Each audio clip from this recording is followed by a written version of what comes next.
জলই জীবন, কিন্তু এক ফোঁটা জলের আশায় চাতকের মতো হাঁ করে বসে থাকে পুরুলিয়ার বাসিন্দারা। পুরুলিয়া টাউন, বর্ধমান, বাঁকুড়ায় যেখানে জলের আকাল অল্প বিস্তর, সেখানে জল পৌঁছে যাচ্ছে দ্রুততার সঙ্গে। কিন্তু যেখানে জলের আকাল, সেখানে আকাল মেটাতে প্রশাসনিক ব্যর্থতার ছবি ধরা পড়েছে। দিশায় দেখতে পাচ্ছেন, এখন তো ওই রোডের এই কাজ চলছে, পাইপ লাইনের কাজ চলছে, তো কবে পাবো জল? না, কল বসেনি তো, এই তো ওই পাইপটা দিয়েছে আর ওইগুলো টুকটা ফুটাফুটি কী সব সারাসারি করছে।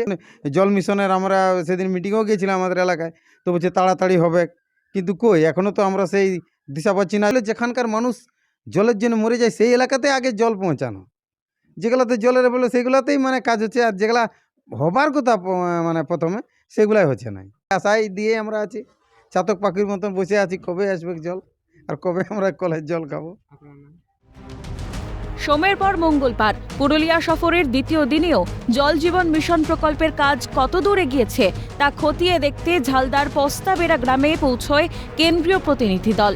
রিজার্ভার নির্মাণের কাজ খতিয়ে দেখেন আধিকারিকরা।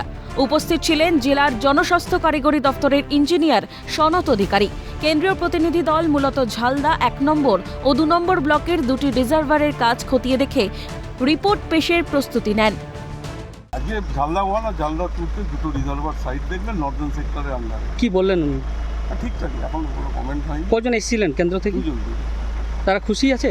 হ্যাঁ, আপাতত বড় ঠিক আছে। 26-এর নির্বাচনের আগে জল জীবন মিশন প্রকল্পের আওতায় পুরুলিয়া জেলায় বাড়ি বাড়ি পানীয় জল পৌঁছতে উদ্যোগী রাজ্য সরকার। সোমবার শুধু জনস্বাস্থ্য ও কারিগরি দপ্তরের মন্ত্রী জানিয়েছিলেন, শুধু পুরুলিয়া নয়, সারা দেশেই এই পরিদর্শন চলছে। পশ্চিমবঙ্গে হাওড়া সহ 6টি জেলায় এই পরিদর্শন হবে।